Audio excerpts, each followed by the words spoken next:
One sport, millions of voices. This is Rugby Unity.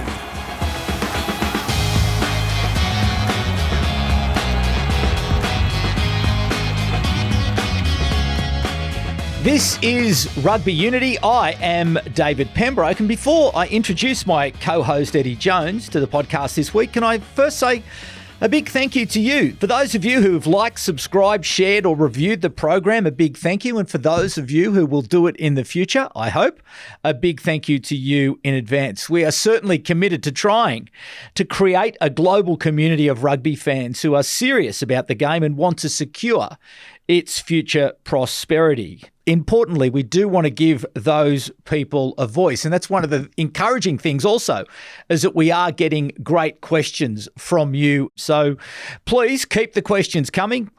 Eddie Jones, our deep dive this week is into asking the question, what can rugby learn from the runaway success of Formula One?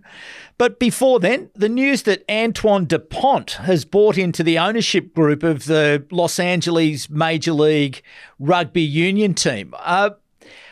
The best player in the world lending his credibility and cash to the MLR.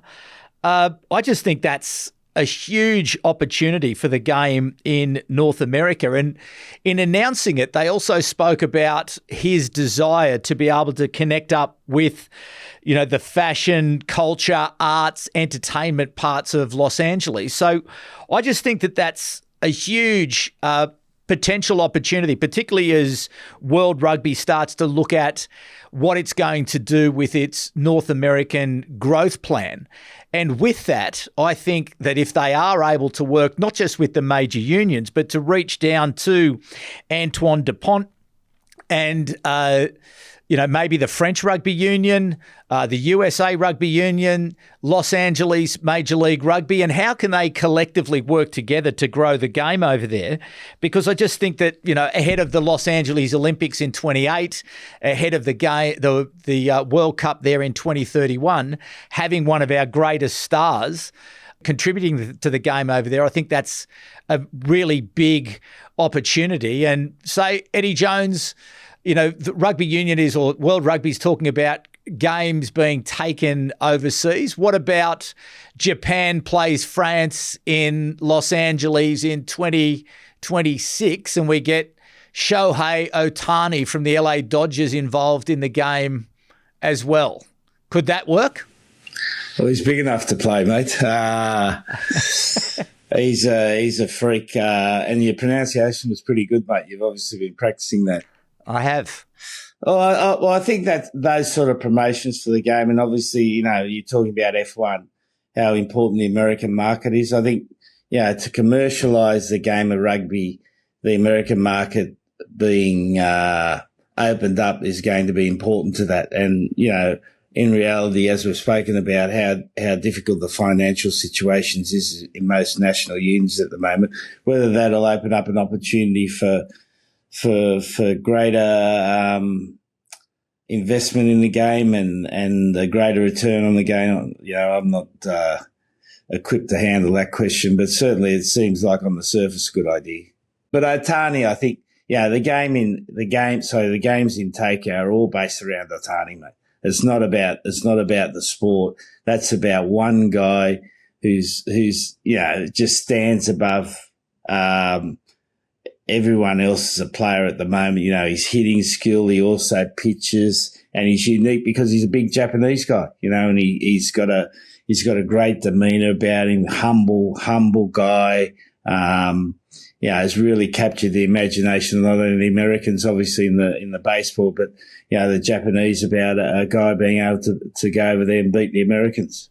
But the actual game itself, though, over there, my understanding is that ticket prices were through the roof, the amount of merchandise that was sold, and it really did show sort of star power at its best. And another example this week of star power, sort of rugby's version of star power, was Ilona Maher was in Canberra with the US women's rugby team playing against the Australians out at Canberra Stadium. And completely different scale, but certainly rugby's biggest superstar was in town, and there's no question that she dragged probably an additional 3,000 or 4,000 young women to the game. I went out to the game and had a look and watched them play, and it was stunning just how many people that she was able to attract and the profile that she was able to create in the city before the game. So building superstars, I think, has to be a big part of rugby's future growth plan. Do you think it's difficult, though, given that we are such a traditional game and the team comes first always? Well, I was thinking about this morning, mate. What's the difference between rugby and other sports where it appears on the surface in other sports to produce superstars more easily? Rugby's uniqueness is that everything's a contest. And so for the superstar to be able to, or the good player to be able to have his opportunities in the game, you've got to win a lot of contests along the way for that to happen. And therefore, you know, the team is just so important in rugby. The ability of one person just to go out and dominate a game by himself in rugby, I think, is so difficult. You know, just think off the top of your head, have you seen many players do that, go out there and really dominate a game? And I know you're going to probably talk about Sevilla on the weekend, and that was probably one example. But then he had two other guys who, and I can't recall their names, I apologise, who in the back row were absolutely outstanding, you know, in creating those opportunities for Artie to do what he did. So I'm not so sure that's a good philosophy going forward for rugby, if that makes sense, mate. Yeah, but again, I don't know. I just think that there is an opportunity when you see personalities like we are at the moment with young Pollock, who's coming along with the Lions, where we're seeing Joseph Akuso-Suali'i here in Australia. As you mentioned, Ardie Savea. I think there are opportunities to grow these personalities in the game, but there is, inside that team context, as you say, it's a little bit more challenging. But certainly, and Ilona Maher has shown that, you know, with the right amount of effort and energy and personality, that you can create a profile, and that in this day and age, it's important to have those profiles to attract not just the traditional fans, but it really is trying to attract those adjacent fans, which is where the growth for the game is going to come. But if you just take that Otani example, right? So he hits 0.3, right? So he's in the news a lot then, which means that 30% of the time he's hitting and 70% he's failing. He goes and he's almost in control of that by himself. Like, that's not a team effort, that's an individual effort. But if he starts hitting at 0.2, then, you know, is he going to be the person people want to go and watch? Well, he's not, you know. Whereas in rugby, those opportunities to do those things are almost relying on the team. If you think about over the last period of time, who's been the biggest stars in the game? You know, in New Zealand, we've had Richie McCaw and Dan Carter, but it's been based on the fact that they were in a massively strong team that won at 80%, right? And they were able to do their things. Post that, maybe Dupont. Pre that, maybe Wilkinson, again in the winning World Cup team. Yeah, so they were based on the fact that they were part of a strong team. So that connection between the gifted players and the team, I think, is stronger in rugby than it is most other sports.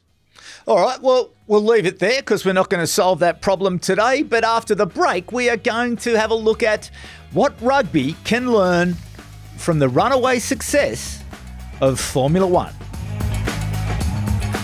Rugby Unity.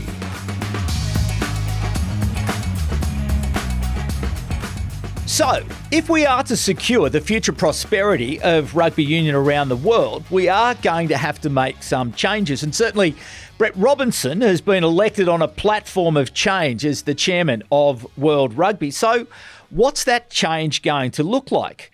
We've got a lot to hold on to in terms of our heritage, our traditions, and the great parts of our game. But where are those elements that are going to change? And so these are a few of my observations, and certainly I'd be interested to know your feedback on what you think rugby can learn from Formula One, because there is plenty.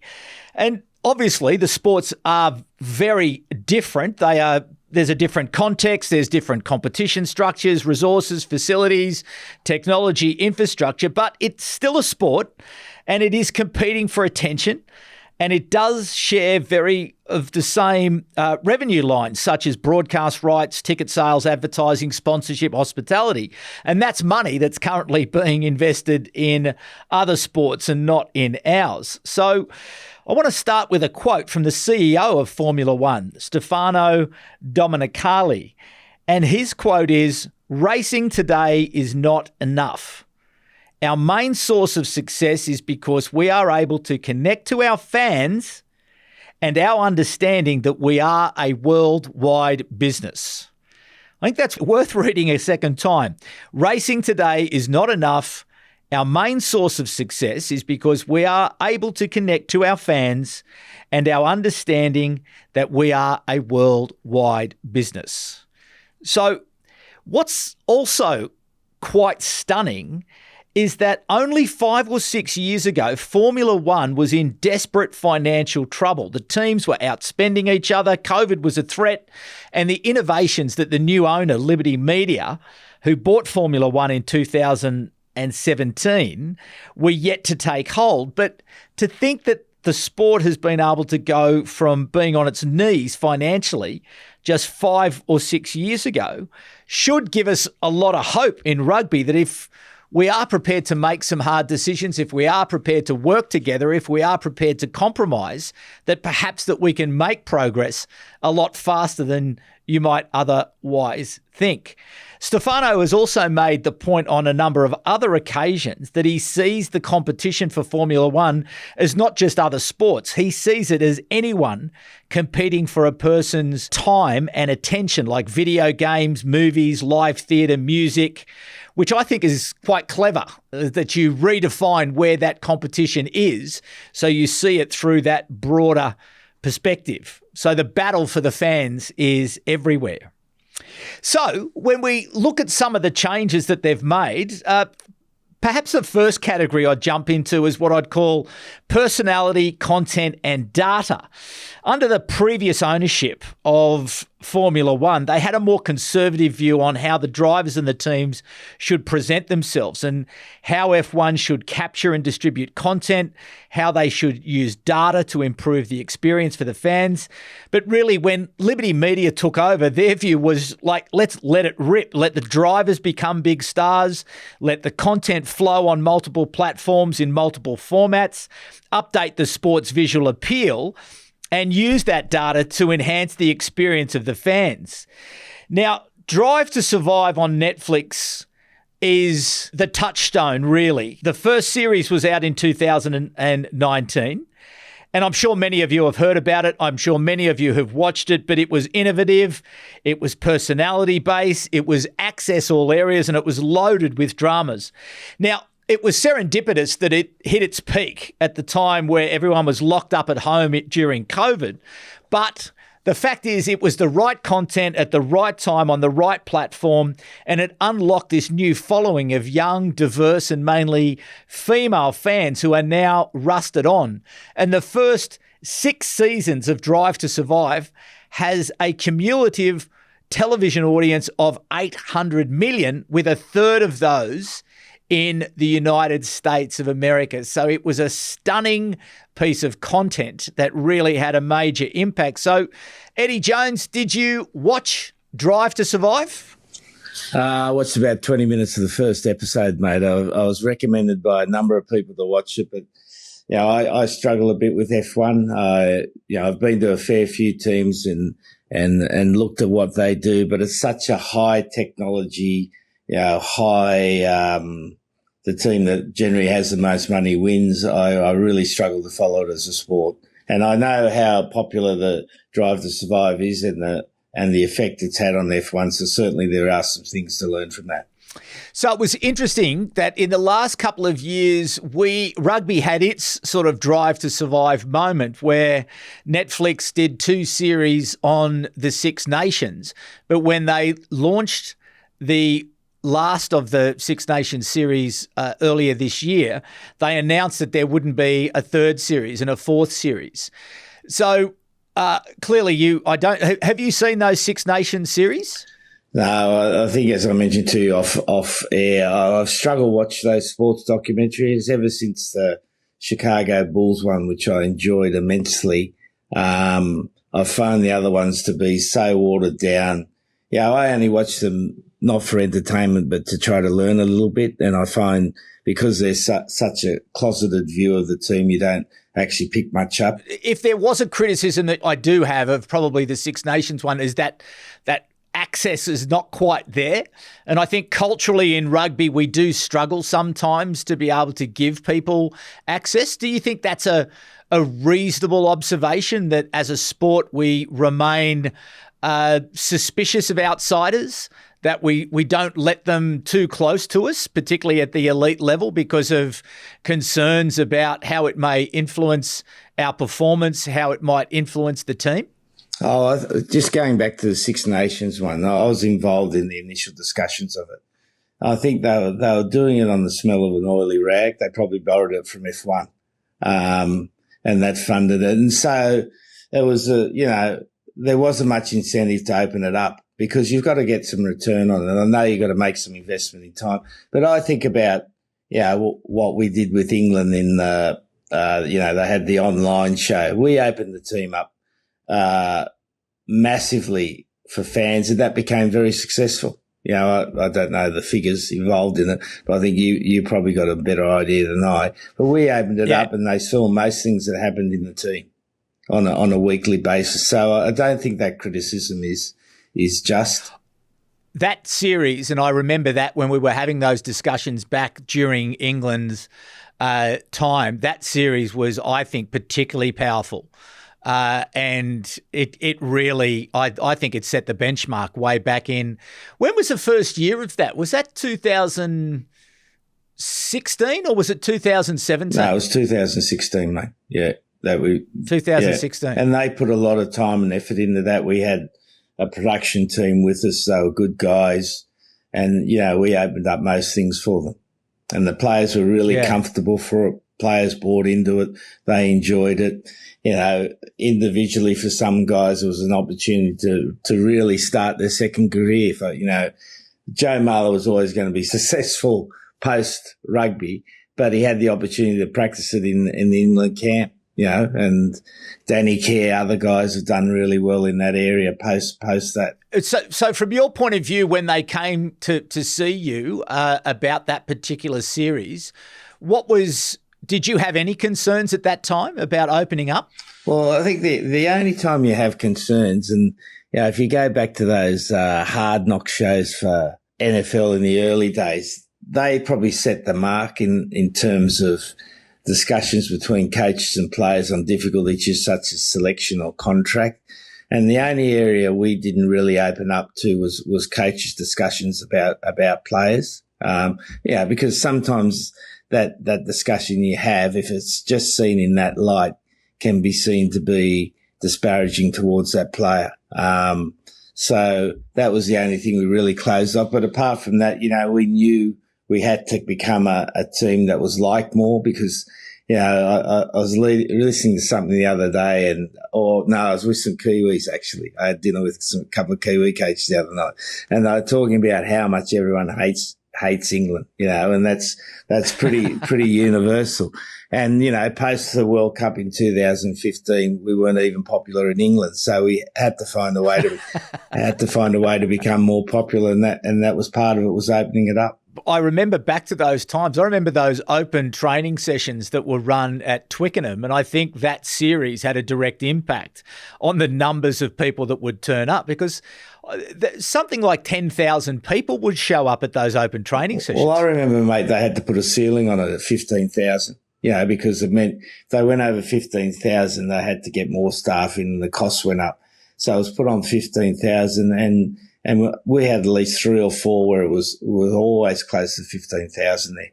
So, that thing's been done in rugby, but it hasn't really monetised itself into making the sport more sustainably successful. So the next thing that I think you can draw a line from is the focus on the United States of America. When Liberty Media took over, there was one Grand Prix, which was in Austin, and now there's three. There's one in Austin, there's one in Miami, and there's one in Las Vegas. And this was a strategic decision that was really made about trying to unlock, the power and the resources of the USA economy. And it's stunning what they've been able to achieve. Now, the Las Vegas Grand Prix was an expensive bet because it cost Formula One a few $100 million to set it up. But the Las Vegas Visitors Bureau estimates that the event created $1.5 billion of economic impact in 2023, and the sponsorship for the sport doubled in the year after the Las Vegas Grand Prix. And it's reported that LVMH, the French powerhouse luxury brand, they've now signed a 10-year, $1 billion sponsorship with Formula One because of the profile and the progress that F1 has made in the USA market. Formula One's also doubled down on the technology and data elements of the sport, which has attracted sponsors like Google and Dell into the sport who previously weren't there. And they've gone from 4 global sponsors to 10. And it's not just about logo recognition for them. It's really all about how can Formula One use all of its properties to deliver business outcomes. And they're very clear about the fact that it's about business outcomes. So I think that's a clear focus that they've had there. So full marks to World Rugby, who are right on the money with their push into the United States. And let's see what that growth plan looks like in September. The next thing I think we can pull out is what can we learn from the fact that when Formula One turns up to a city, they don't come for a Sunday afternoon drive, they come for a week. And what they are able to do, because they come for a week, is they're able to draw major hosting rights out of these host cities. And during the week, they have all sorts of events that start early, Monday, Tuesday, Wednesday, Thursday. They have drivers, they have former drivers, they have sponsorship events, they have fashion events. And so they build towards that event on a Sunday afternoon. So, Eddie Jones, why doesn't rugby, or why can't rugby adopt that same sort of attitude to look at how do we take a bigger lead into our events so as that we can create more opportunities for more fans, for more partners, for more sponsors as we build to our big events at the end of the week? Well, I don't think there's anything stopping rugby doing that. I just think about on a small scale, very small scale.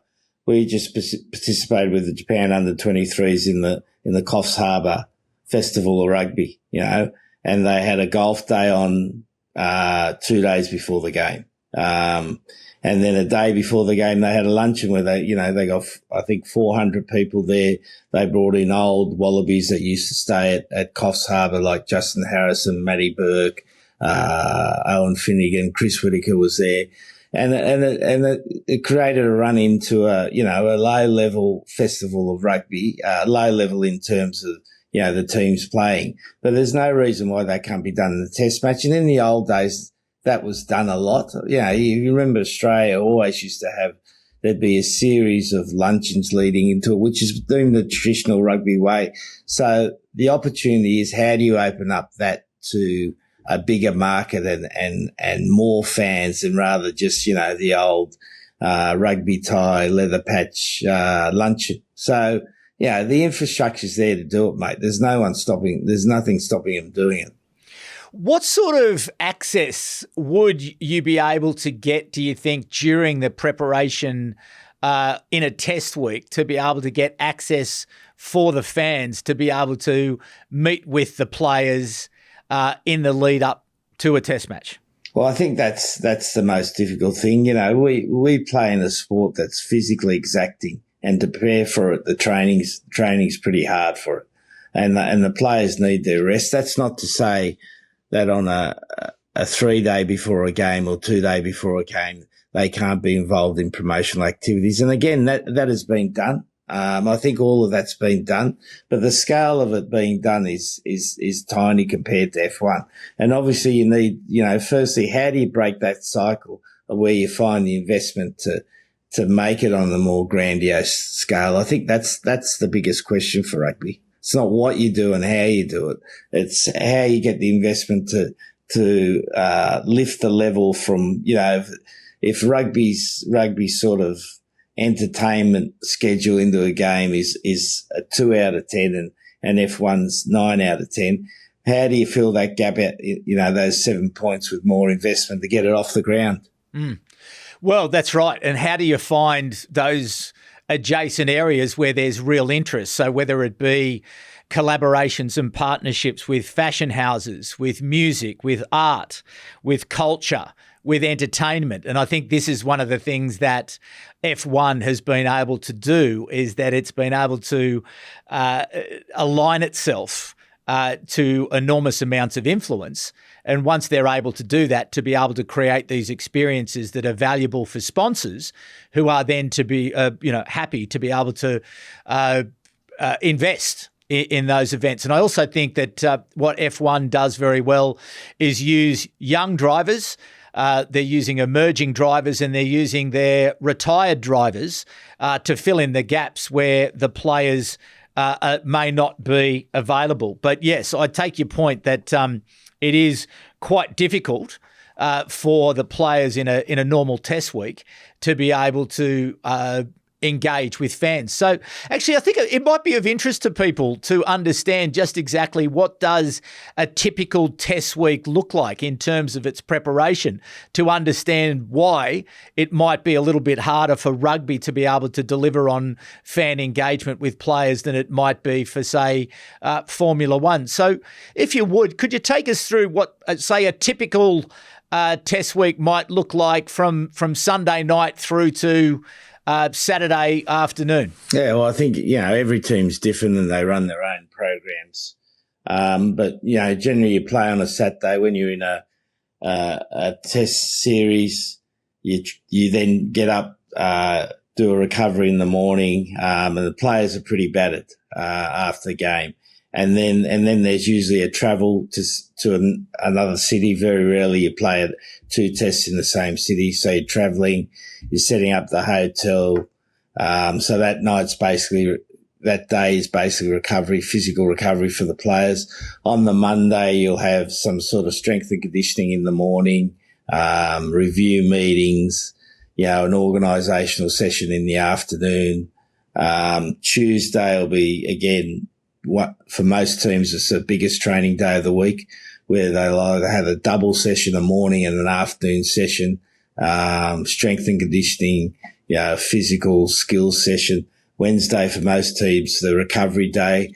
So particularly now with players and particularly now, I think, with the emphasis on well-being, players are given less to do on that day. Like, you think back to the old days with the Brumbies, mate, 20 years ago, on a recovery day, remember they all had to go and study, or they all had to go and work. That was part of the values down there and part of the philosophy of how we wanted players to do. I would say if you tried to do that today, you'd have a bit of a union problem, mate. You'd have Justin Harrison banging on the door, mate. And you don't want Justin Harrison banging on the door. Right, then Thursday is another, it'll be a reasonable intensity session with possibly some strength and conditioning. And Friday then goes to your traditional captain's run, which is just organisational. So you can see from that, there's very little gaps in a week for players to do additional promotion work. Of course there are opportunities there, but it's a pretty tight old week. We have committed to this podcast being a solutions-based podcast, and I've got an idea. At the end of the game, we have this fantastic cultural ritual where every rugby game around the world, it is the same, where each team makes a tunnel and claps the other team off the field. And I find that it's remarkable. Wherever you are in the world, that is a consistent thing. Well, could we introduce this idea as another cultural ritual? So at that point, when the teams have clapped each other off the field, we have the players, we have the reserves, we have the non-playing players as well, and we have the coaching team. So that's probably, let's say it's 40 from both sides. So that's 80 people that would then be distributed evenly around the perimeter of the field to spend the next 20 minutes engaging with fans, taking selfies, having conversations, giving signatures, and using that moment, that 20 minutes at the end of the game when it's well organised and it's well structured, to be able to create the fan experience when you have 80,000 people who are in the stadium at that time. Now, of course, television needs to do what television does, and television needs to get its people. But the balance of the people, the balance of those 80 people on the field for 20 minutes, creating a supersized event of fan engagement. What do you think of that idea? I think it's a great idea, mate. And there's no reason why it can't be done. I think you create a new tradition in the game. Yeah, you see with the Broncos in the NRL, traditionally their players go around and sign autographs after the game. So it would just be a new part of the game. And as long as it's really well organised and really well controlled, there's no reason why that can't happen. So there's no high performance issues. There's nothing else that needs to happen. As I say, it's just cutting out that 20 minutes for the fans. There's always There's always a high performance issue, mate. They'd have to take out their GPS, otherwise we'd have a load management problem. So as long as they take their GPS, they'll be all right, mate. But I think it's a really good idea, mate. And I think in terms of making the fans feel important, which is what the F1 bloke said, I won't try to say his name. But what the F1 bloke says, you've got to make the fans feel important, and to go around in a big stadium and spend that time to thank them for coming, as a ritual of the game would be fantastic.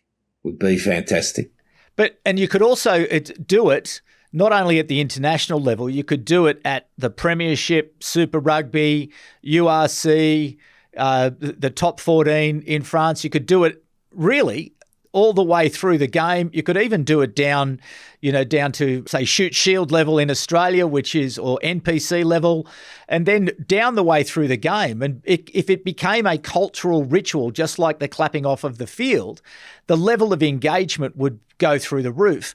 And the amount of content, because if you can imagine, let's go back to the potential opportunity at that international level, if you had 80 people for 20 minutes and you were able to create 4 bits of digital content per minute, you're talking thousands and tens of thousands of pieces of content that are then being distributed by the fans through their networks to their networks.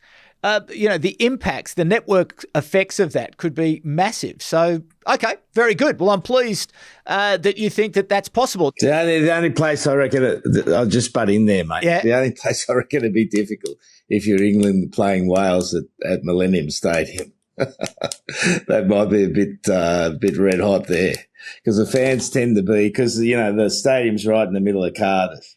The fans tend to be well oiled by the game.